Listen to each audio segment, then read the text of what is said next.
At 4:18 in the morning, a Russian military convoy carrying nearly 1,000 tons of fuel and more than 400 tons of artillery ammunition was quietly moving toward Crimea. The convoy was not using the main highway. Instead, dozens of fuel tankers, ammunition trucks, and armored escort vehicles traveled along a muddy dirt road from Henichesk toward the Chongar bridge. Russia believed this route was discreet enough to avoid Ukrainian surveillance. According to reports, another convoy appeared on the main road to attract Ukrainian reconnaissance drones, while the real shipment continued through a less traveled area.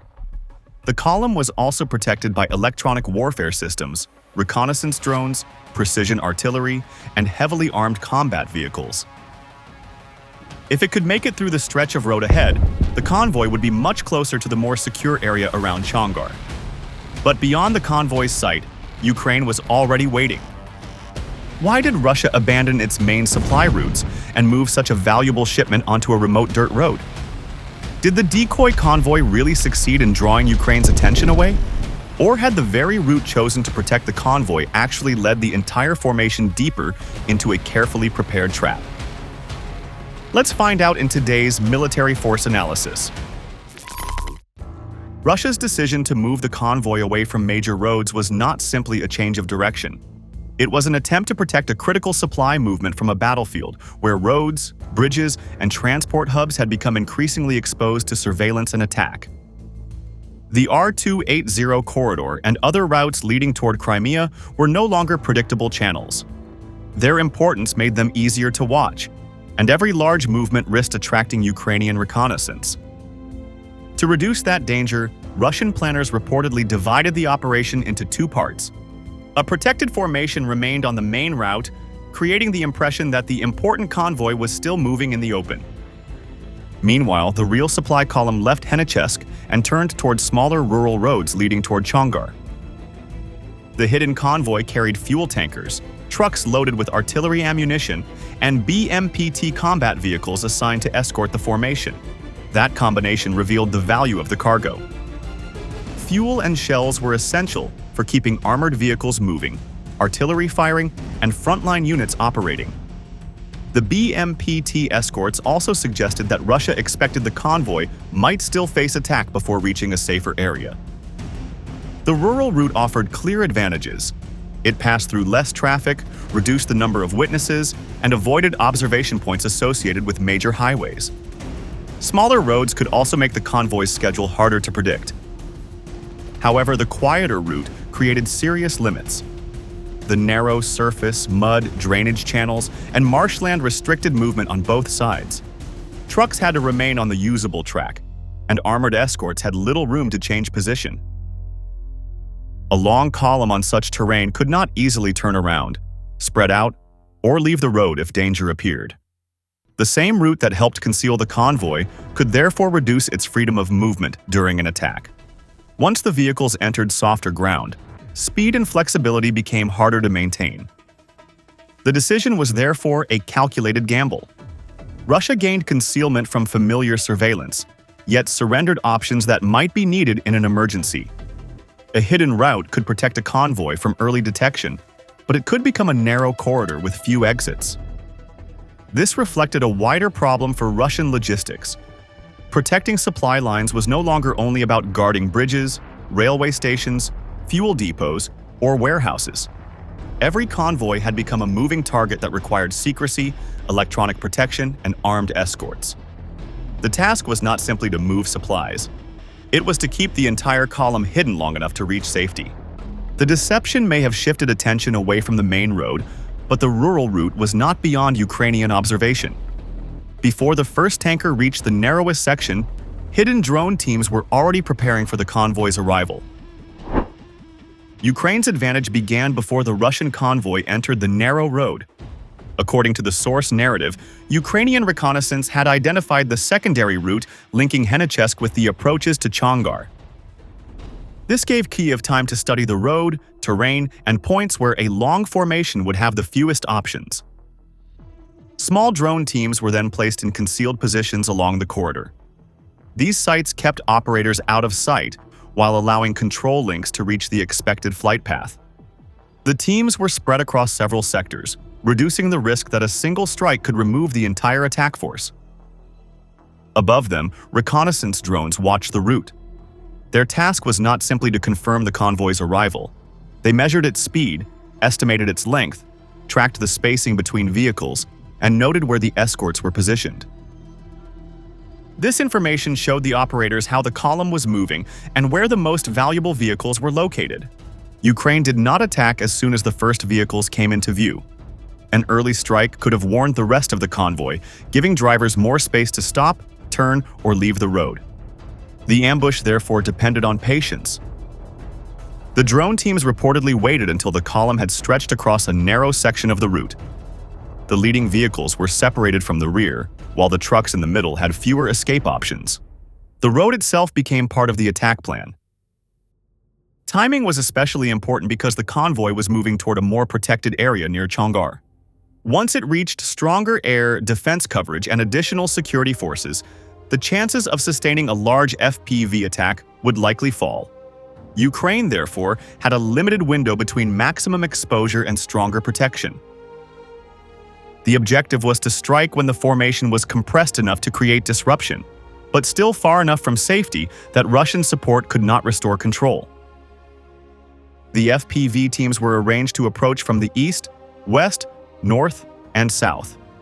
This design was intended to force the Russian escorts to monitor several directions at once. A defender facing one clear threat can focus weapons and sensors. A defender facing several low-flying threats must divide attention and decide which target is most dangerous. Each group had a different approach line, but all depended on the same reconnaissance picture.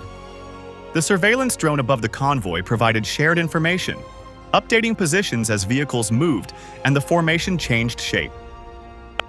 The initial goal was broader than destroying one or two trucks. Ukraine aimed to stop the entire column. A disabled vehicle at the front could slow those behind it. A strike in the middle could divide the formation. Fires among fuel or ammunition vehicles could make the road impossible to use. This required enough drones to reach several points at nearly the same time. If the attacks arrived too slowly, the convoy could react in stages. If they arrived together, confusion could spread faster than the escorts could restore order. The ambush depended on three conditions. The control teams had to remain hidden, their signals had to remain stable, and enough drones had to reach the convoy quickly. Each condition carried risk. Concealed operators still needed antennas, batteries, and communications equipment. FPV drones depended on control and video links that could weaken behind trees, terrain, or electronic interference. The more aircraft launched at once, the more activity appeared across the radio spectrum. Ukraine therefore faced a difficult balance. It needed mass to overwhelm the convoy, but every additional signal increased the chance of detection. It needed several teams for resilience, but coordination became harder as more operators joined the attack. The plan had been prepared around the road, terrain, and convoy movement. Yet the moment dozens of FPV drones began transmitting, the hidden teams created a new electronic signature. The ambush was no longer one-sided. Russia's counter-drone network had begun to react. Russia's response began when the Ukrainian FPV teams increased their radio activity. As multiple drones started transmitting control signals and live video, the Repellent Patrol Electronic Warfare System, mounted on a Kamaz truck, reportedly detected unusual emissions. The system did not need to see the drones directly. Its first task was to identify the direction and strength of the signals guiding them. Once the traffic was recognized, Repellent Patrol shifted from detection to interference. Ukrainian operators began facing delayed video, unstable images, and sudden data loss. These problems reduced their ability to guide fast-moving FPV drones at low altitude. Electronic interference alone, however, could not remove the threat. Jamming might weaken control, but it did not always reveal the exact location of the pilots. The system could identify a likely sector, yet artillery required precise coordinates before it could fire effectively.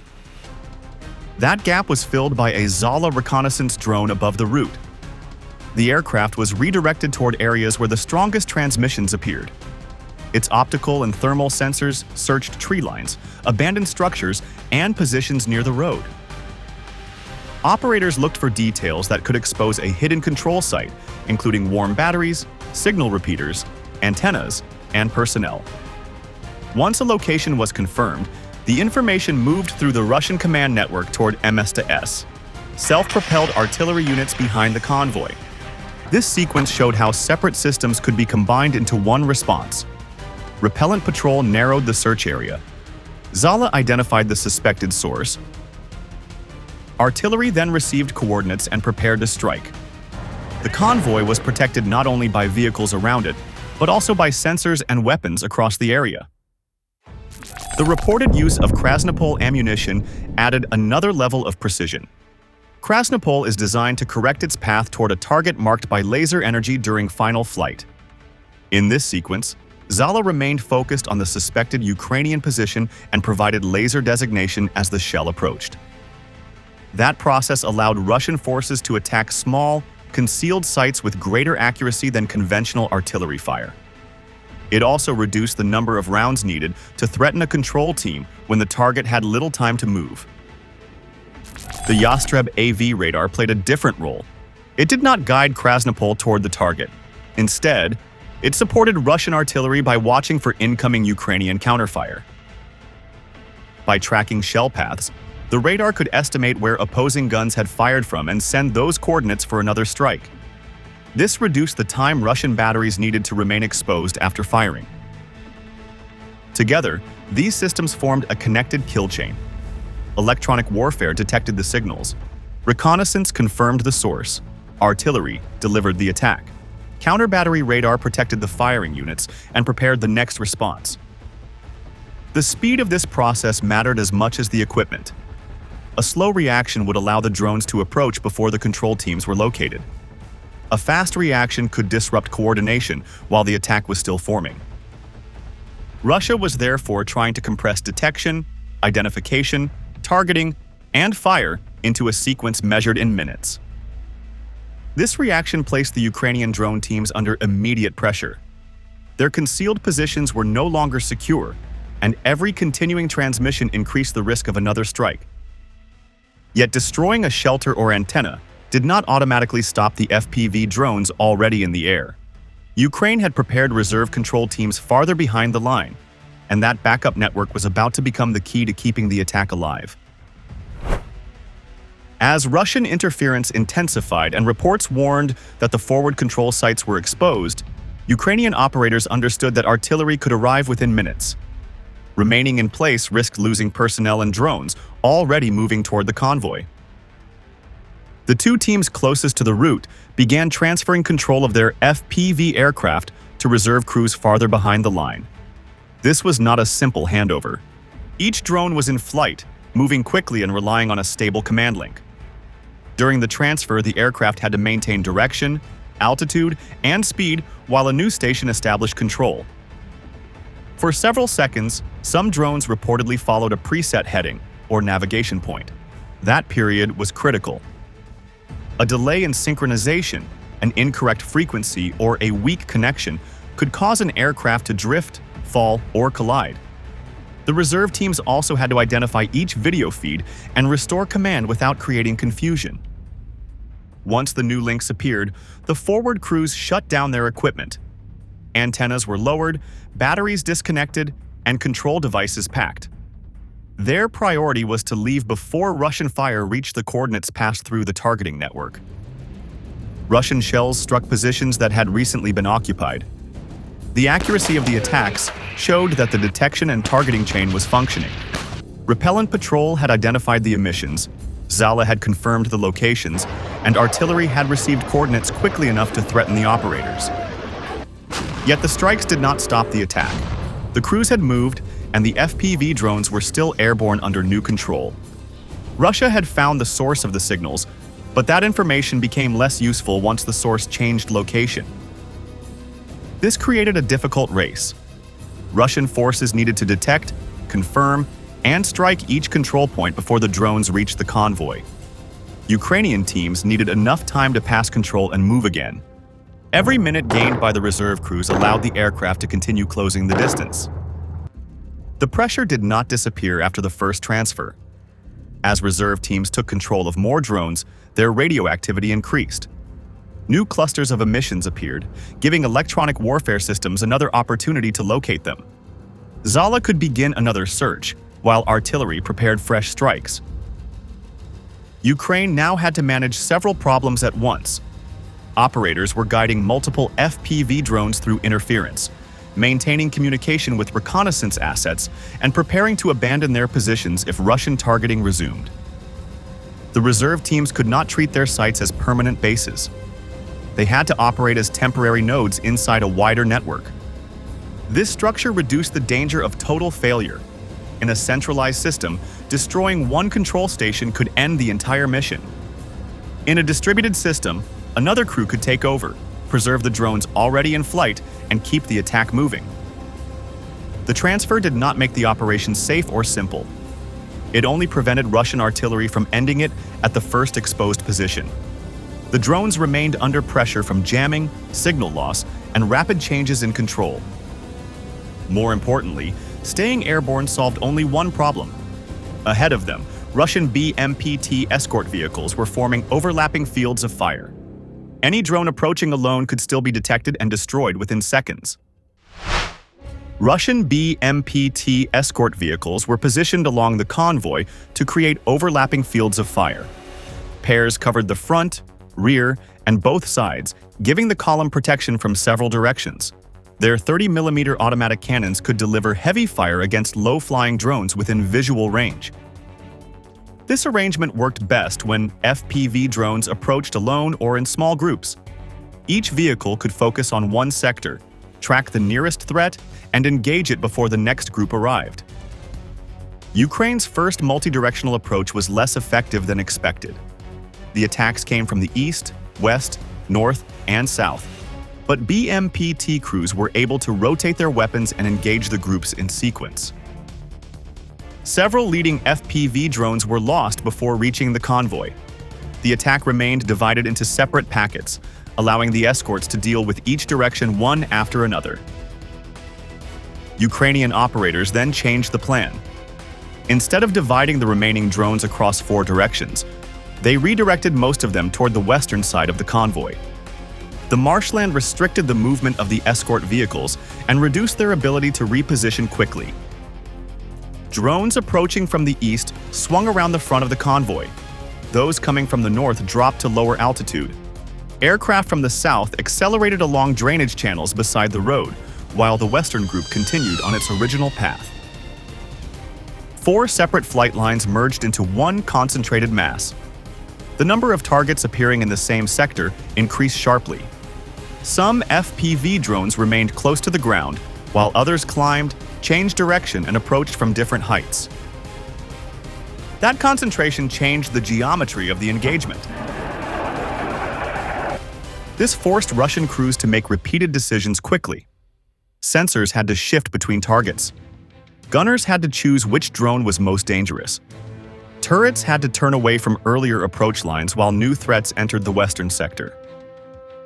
The revised tactic aimed to overload the escort system faster than it could respond.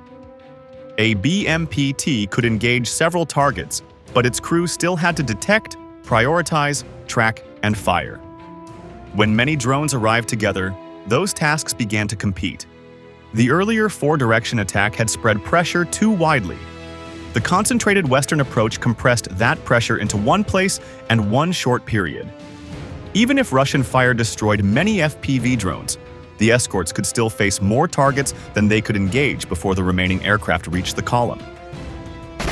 Terrain made the problem more serious.